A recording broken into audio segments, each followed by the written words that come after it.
बिस्मिल्लाहिर्रहमानिर्रहीम। अस्सलामुअलैकुम। इल्म की बात देखने वालों को राव कमर रिजवान नई वीडियो में खुश आमदीद कहता है। दोस्तों, कौम समूद कौन थे और हज़रत सालेह अलैहिस्सलाम की ऊँटनी को क्यों कत्ल किया था? अल्लाह के नबी हज़रत सालेह अलैहिस्सलाम ने एक पत्थर की चट्टान से एक ऊँटनी कैसे पैदा की थी और कौम समूद पर क्या अजाब नाजिल किया गया? हज़रत सालेह अलैहिस्सलाम का मज़ार और कौम समूद का मकाम कहाँ है? ये सब कुछ हम आपको बताएंगे अपनी आज की वीडियो में। और आज हम आपको कौम समूद के हवाले से इबरतनाक मालूमात फ्राहम करेंगे। मगर वीडियो में आगे बढ़ने से पहले आपसे गुजारिश है कि अगर आपने अभी तक हमारा चैनल इल्म की बात सब्सक्राइब नहीं किया है तो अभी सब्सक्राइब कर लें। साथ में लगे बेल नोटिफिकेशन को भी ऑन कर लीजिएगा ताकि लेटेस्ट अपलोड होने वाली वीडियोस आप तक बर वक्त पहुंचती रहें। तो चलिए दोस्तों, शुरू करते हैं अपनी आज की वीडियो। दोस्तों, रिवायात के मुताबिक आले समूद कौम आद के बाद आई। ये भी इंतहाई खुशहाल और मजबूत लोग थे। कद इंतहाई तवील और जिस्म मजबूत थे। वो बिस्तर पर बीमारी की हालत में नहीं मरते थे। चलते फिरते काम करते हुए टांगे सीधी करते थे, हिचकी लेते थे और दुनिया से रुखसत हो जाते थे। वो भी कौम आद की तरह पहाड़ काटकर इमारतें बनाने के माहिर थे। अल्लाह ताला ने उन्हें भेड़ बकरियों और ऊंटों के रेवड़ों से नवाज रखा था। खुशहाली, पत्थर के तराशे हुए घर और जिस्मानी ताकत ने उनमें तकब्बुर पैदा कर दिया। तकब्बुर और गुरूर दोनों एक ही सिक्के के दो रुख होते हैं। मुतकब्बिर लोग बहुत जल्द काफिर हो जाते हैं। वो भी बुत परस्त काफिर और मुशरिक हो गए। अल्लाह ताला ने हजरत सालेह अलैहिस्सलाम को मबूस फरमाया। आपने कौम समूद को अल्लाह का पैगाम दिया। कौम ने आपसे मोजा तलब किया। आपने कौम से पूछा कि तुम्हें क्या मोजा चाहिए? कौम ने कहा कि अगर तुम अल्लाह के नबी हो तो ये सामने जो चट्टान है, यानी ये जो पहाड़ है, इससे एक ऊँटनी बरामद कर दो। वो ऊँटनी बच्चा पैदा करे और हम सब के लिए दूध। हजरत सालेह अलैहिस्सलाम ने दुआ फरमाई। चट्टान फटी और एक खूबसूरत तरीन ऊँटनी बरामद हो गई। ऊँटनी चलते हुए कौम समूद के पास आई। बच्चा जना और उसके थन दूध से भर गए। कौम समूद लाजवाब हो गई। अल्लाह रब्बुल इज़्ज़त ने बाद अज़ा ऊँटनी के लिए एक चश्मा रवां किया और चरने के लिए नखलिस्तान आबाद कर दिया। ऊँटनी और उसका बच्चा सारा दिन नखलिस्तान में चरते रहते थे। समूद के 7 कबीले ऊँटनी का दूध आपस में तकसीम कर लेते थे। हज़रत सालेह अलैहिस्सलाम ने चश्मे का पानी भी तकसीम कर दिया। एक दिन ऊँटनी पानी पीती थी। लोग उस दिन ऊँटनी का दूध पीते थे। वो लोग अगले दिन ऊँटनी का दूध नहीं निकालते थे और चश्मा उस दिन कबीले के दूसरे जानवरों के लिए वक्फ होता था। मगर फिर नाफरमानी के कीड़े ने उनके दिमाग पर दस्तक दी और कौम समूद के 2 नौजवान केदार और मिज़दा ने ऊँटनी को कत्ल करने का मंसूबा बना लिया। शराब पी और ऊँटनी पर हमला कर दिया। केदार ने तीर चलाया जबकि मिज़दा ने तलवार से उसकी टांगें काट दी। ऊँटनी के बच्चे ने देखा तो उसने चीख मारी और उसी चट्टान के अंदर चला गया जिससे ऊँटनी ने जन्म लिया था। ऊँटनी का कत्ल कौम समूद के खात्मे का बायस बन गया। अल्लाह रब्बुल इज़्ज़त ने उन पर 3 दिन का अजाब उतारा। पहले दिन उनके चेहरे सुर्ख हो गए, दूसरे दिन जर्द हो गए और तीसरे दिन स्याह हो गए। फिर शहर में जलजला आया। एक चिंगाड़ की आवाज आई। पहाड़ काशों में तकसीम हो गए और कौम समूद सफ़ाए हस्ती से मिट गई। दोस्तों, मुफस्सिरीन के ख्याल के मुताबिक चिंगाड़ हजरत जिब्राइल अलैहिस्सलाम की चीख थी। हजरत सालेह अलैहिस्सलाम अपने 120 साथियों के साथ नकल मकानी कर गए और यूं कौम समूद भी तारीख के औराक में जज़ब हो गई। दोस्तों, हजरत सालेह अलैहिस्सलाम की कौम कहाँ आबाद थी, इसके बारे में 2 रिवायात हैं। पहली रिवायत के मुताबिक आले समूद सऊदी अरब में मदीना मुनव्वरा से 400 किलोमीटर के फासले पर आबाद थी। ये तबूक का इलाका है, उर्दन की सरहद पर वाक़े है और ये हज़रत सालेह अलैहिस्सलाम की निस्बत से मदाइने सालेह कहलाता है।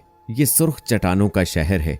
पत्थरों के घर, दरवाजे, खिड़कियाँ और कदीम टेम्पल आज तक मौजूद हैं। चश्मे और नखलिस्तान के आसार भी मौजूद हैं। दोस्तों, हज़रत सालेह अलैहिस्सलाम कौम पर अजाब के बाद हिजर मौत या अहकाफ तशरीफ़ ले आए थे। यह इलाका उस वक्त यमन और आज ओमान, सलाला का हिस्सा है। हज़रत सालेह अलैहिस्सलाम का यहीं पर विसाल हुआ। सलाला से 200 किलोमीटर दूर नासिक के मकाम पर उनका मज़ार भी मौजूद है। दूसरी रिवायत के मुताबिक कौम समूद ने कौम आद के इलाके पर कब्जा किया। ये सलाला के मज़ाफ़ात में आबाद हुए। ऊँटनी उसी इलाके की एक चट्टान से निकली, यहीं कत्ल हुई। समूद यहीं अजाब का निशाना बने और हज़रत सालेह अलैहिस्सलाम अजाब के बाद सलाला से 200 किलोमीटर दूर नासिक में आबाद हो गए और वहाँ उनका विसाल हुआ।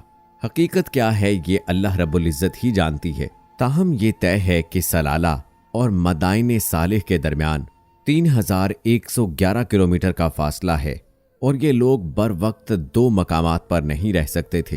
ये दोनों मकामात एक मुल्क का हिस्सा भी नहीं हो सकते थे, मगर ये ऐन मुमकिन है समूद पर अजाब के बाद जिंदा बच जाने वाले या ईमान वाले लोग आहकाफ से हिजाज मुकद्दस में मदाइन सालेह तशरीफ ले आए हों। दोस्तों, वहां पहाड़ों में पत्थर तराश कर घर बनाए हों और ये बाद अज़ां किसी कुदरती आफत की वजह से मदाइन सालेह से पेट्रा मुंतकिल हो गए हों, क्योंकि पेट्रा और मदाइन सालेह के मकामात भी एक जैसे थे और दोनों का आर्ट और रहन सहन भी एक जैसा था और ये दोनों शहर एक ही रूट पर चंद 100 किलोमीटर के फासले पर हैं। पेट्रा उर्दन में वादी मूसा में वाक़े है। वादी मूसा माजी में तबूक तक वसी थी। आज भी एक बड़ी सड़क तबूक और पेट्रा को आपस में जोड़ती है।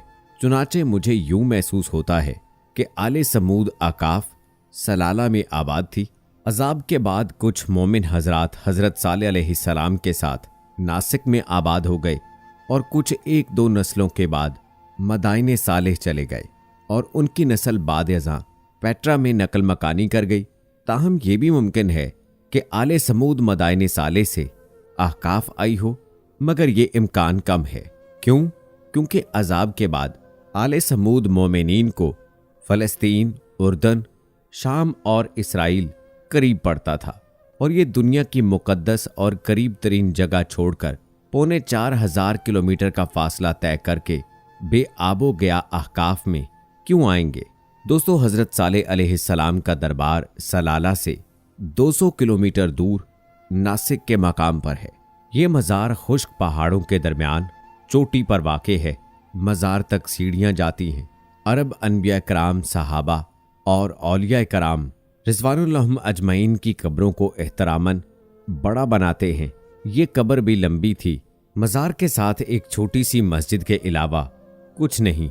मज़ार के चारों तरफ गहरी खाइयाँ हैं और खाइयों के बाद गहरे स्याह पहाड़ हैं। समंदर वहाँ से ज़्यादा दूर नहीं। रास्ते में मलका सबा बिल्कीस का महल भी आता है। क्या मलका सबा बिल्कीस वाकई यहाँ की बासी थी? ये तारीखी एतबार से साबित नहीं हो सका। सबा कौम यमन के दारुल हुकूमत सिना से 135 किलोमीटर के फासले पर मारब में आबाद थी। वहां भी मलका बिल्कीस का एक महल मौजूद है। चुनाचे अल्लाह रब्बुल इज़्ज़त बेहतर जानते हैं। सलाला में सबहारम के मकाम पर आसार कदीमा हैं। ये आसार मलका बिल्कीस से मंसूब हैं।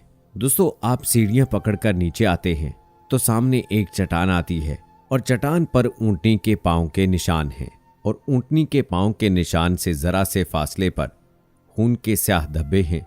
मकामी लोगों का कहना है कि पानी का चश्मा इस चट्टान के दामन में था। कौम समूद के बदबख्त लोगों ने जब ऊंटनी को शहीद किया तो ऊंटनी ने शिद्दत गम में चट्टान पर पांव मारे। अल्लाह ताला ने ऊंटनी के पांव चट्टान पर सब्द कर दिए। ऊंटनी का लहू भी कुदरत ने बतौर सबूत चट्टान पर दर्ज कर दिया। चट्टान के दाएं हाथ एक छोटा सा गार है। ये गार चट्टान फटने से वजूद में आया था। मकामी लोगों का ख्याल है कि ऊंटनी का बच्चा इसमें उतर गया था। चट्टान के कदमों की मट्टी गीली थी।